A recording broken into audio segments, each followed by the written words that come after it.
आज की कहानी का नाम है लालची 420 देवरानी की कहानी। एक समय की बात है। एक गांव में एक कुशल परिवार रहता था। उस परिवार में सुधाजी नाम की एक वृद्ध महिला रहती थी। सुधाजी की 2 बेटी और बहुएं थी जो उनके साथ ही रहती थी। बड़े बेटे अशोक की पत्नी नम्रता संस्कारी और सर्वगुण संपन्न थी। वही छोटे बेटे की पत्नी अनाया चालाक और बहुत तेज तर्रार थी। एक बार की बात है, सुधाजी और नम्रता मिलकर बहुत सारे लड्डू बनाकर रसोई में रख देते हैं। सुधाजी कहती है, बहू, मैं मिश्रा जी के वहाँ कुछ काम से जा रही हूँ। तुम लड्डू को थोड़े देर बाद डब्बे में रख देना। ये बोलकर सुधाजी बाहर चली जाती है। नम्रता अपने बेटे के आवाज़ सुनकर उसे देखने चली जाती है।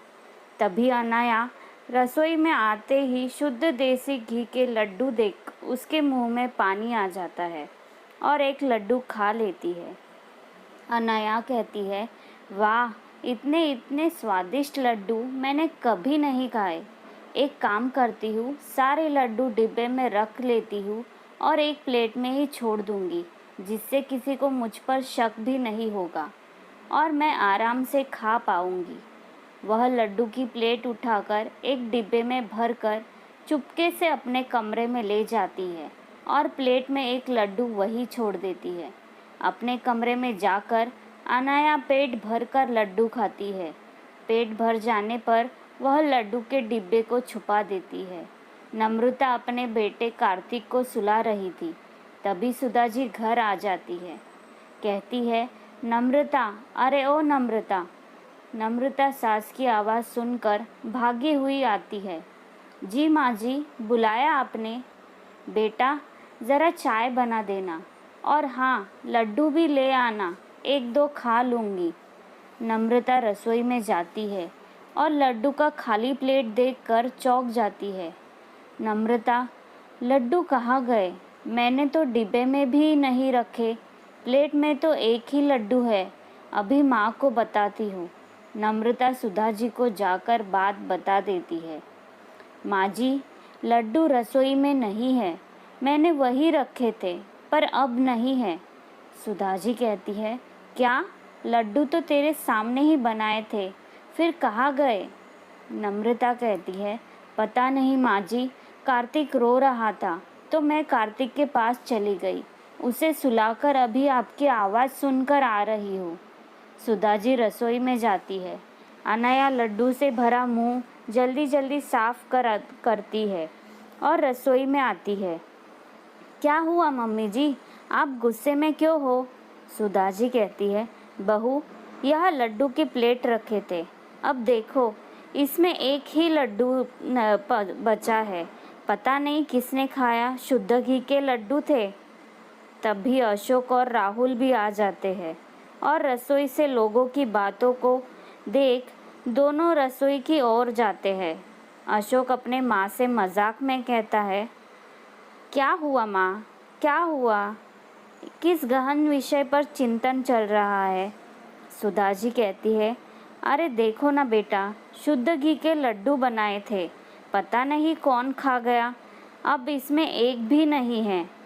अनाया कहती है, आपके बाहर जाने के बाद तो नम्रता दीदी ही थी ना रसोई में, शायद कहीं उन्होंने ही।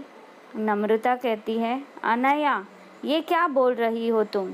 मैं कार्तिक के पास थी।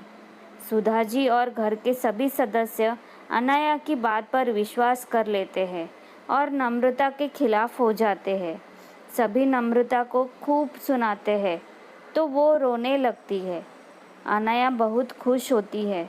वो खुद से कहती है, इन लोगों को बेवकूफ़ बनाना कितना आसान है। कुछ दिन बाद सुधाजी काजू और बादाम खरीद कर लाती है और नम्रता को संभाल कर रख देने के लिए कहती है। सुधाजी ये कहकर वह से चली जाती है। नम्रता काजू और बादाम के डब्बे अलमारी में रख देती है।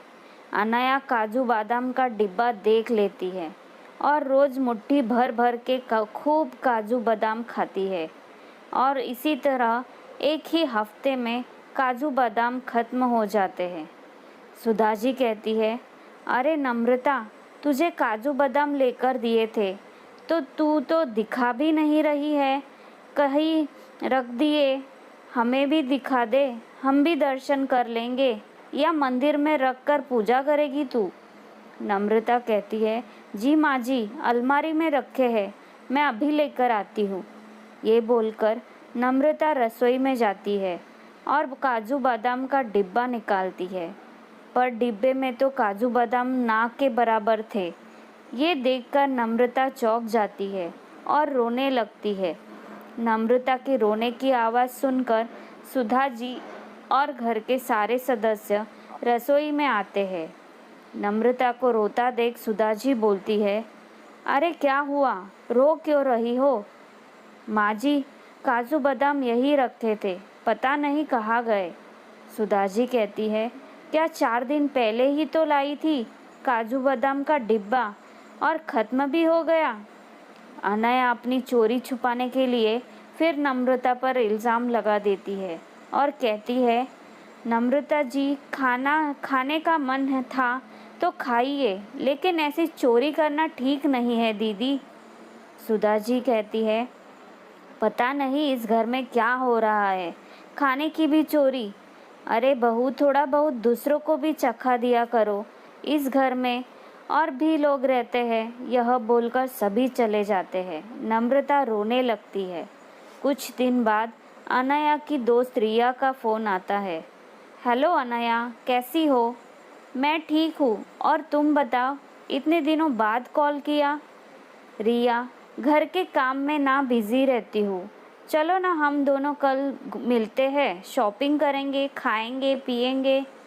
अनया कहती है, अच्छा ठीक है, कल मिलते हैं। वैसे भी शादी को 2 महीने ही तो हुए हैं, कहीं घूमने भी नहीं गई मैं, राहुल को तो टाइम भी नहीं मिलता। ठीक है ना, तो कल मिलते हैं, तू तैयार रहना। अनया खुद से कहती है, मैंने रिया को हाँ तो बोल दिया, पर पैसे कहाँ से लाऊं? बाहर जाने का मतलब पैसों का खर्च होना। अब अनया पैसों की जुगाड़ में लगी है। वो सुधा जी के कमरे से गुजरती है। तभी अशोक सुधा जी को 10,000 रुपये रखने के लिए देता है। अब रात होते ही अनया सुधा जी के कमरे में जाती है और 10,000 की गड्डी चुरा लेती है। सुबह होते ही अशोक 10,000 सुधा जी से मांगता है। माँ, वो 10,000 दिए थे ना, वो देना, दोस्त को वापस करने हैं, वह लेने के लिए आ रहा है। सुधा जी कमरे में पैसा लेने जाती है। जैसे ही अलमारी खुलती है तो पैसे कहीं नहीं मिलते। सुधा जी चिल्लाती है। चिल्लाने की आवाज़ सुनकर सुधा जी के सभी सदस्य सुधा जी के कमरे में जाते हैं। अशोक कहता है, क्या हुआ माँ, अब चिल्ला क्यों रही हो और इतनी घबराई क्यों हो? सुधा जी कहती है, मैंने यही 10,000 रखे थे, अब नहीं है, पता नहीं कहाँ चले गए। नहीं है मतलब? माँ, वो पैसे मेरे दोस्त के थे, वो आने वाला है, मैं कहाँ से लाकर दूंगा उसे? सुधा जी कहती है, कहीं ये काम बाहर के किसी आदमी का तो नहीं, लेकिन हमारे घर में कोई आता भी तो नहीं। अशोक कहता है, हाँ माँ, आप सही कह रही है, अब मैं पुलिस को ही बुलाता हूँ। हाँ, यही ठीक रहेगा, हमारे घर में कुछ ना कुछ चोरी हो रहा है। अब ये पैसे भी चले गए, तू बुला ले बेटा पुलिस को। पुलिस का नाम सुनते ही अनया घबरा जाती है। अशोक का दोस्त पैसे लेने आता है। ये देखकर नम्रता जल्दी से अपने कमरे में जाती है और अपने बचाए हुए पैसे लाकर अशोक को दे देती है। नम्रता के पास 10,000 देखकर सब लोग नम्रता पर शक करने लगते हैं। सुधा जी, ये पैसे कहाँ से आए तुम्हारे पास बहू? माँ जी, ये हमारे बचत किए हुए पैसे हैं। सुधा जी कहती है, बचत किए हुए या फिर चुराए हुए? देख बहू, सच बता दे। अनया की जान में जान आती है। वो भी नम्रता को कहने लगती है, अनया, नम्रता दी, अब इसकी भी चोरी की हद हो गई, अपने ही घर में चोरी। दीदी, आपको ये बातें शोभा नहीं देती।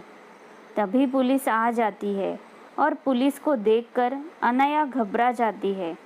पुलिस नम्रता से पूछताछ करती है और नम्रता बेगुनाह साबित होती है। फिर पुलिस जब घर में एक एक कमरे की तलाशी लेती है, अनया पूरी तरह से घबरा जाती है, क्योंकि अब पुलिस अनया के कमरे की तलाशी ले रही थी। पुलिस को नोट की गड्डी अलमारी में कपड़े के नीचे ही मिल जाती है, साथ में काजू बादाम का डिब्बा और एक दो लड्डू भी। सब चौंक जाते हैं। अनया फूट फूट कर रोने लगती है। अनया कहती है, माफ़ कर दीजिए मुझसे गलती हो गई, माफ़ कर दीजिए। सुधाजी कहती है, सब कुछ तुमने चुराया और मेरी बहू नम्रता को दोषी बनाया। अनया रोने लगती है और नम्रता से भी माफ़ी मांगती है। नम्रता कहती है, कोई बात नहीं अनया, तुम्हें इस घर में चोरी करने की कोई ज़रूरत नहीं है। तुम्हें कुछ भी चाहिए तो तुम हम सबसे कह सकती हो। तुम्हारी एक गलती ने तुम्हें कितनी बड़ी मुसीबत में डाल दिया था। अनया कहती है, मैं आप सबसे माफ़ी मांगती हूँ, आगे से ऐसा कभी नहीं करूँगी। नम्रता अनया को गले लगा लेती है और सुधाजी नम्रता से माफ़ी मांगती है और नम्रता सबको माफ़ कर देती है और सब खुशी खुशी ज़िंदगी जीते हैं। आशा करती हूँ कि आज की कहानी आपको ज़रूर अच्छी लगी होगी। अगर अच्छी लगी है तो चैनल को सब्सक्राइब ज़रूर कीजिएगा। धन्यवाद।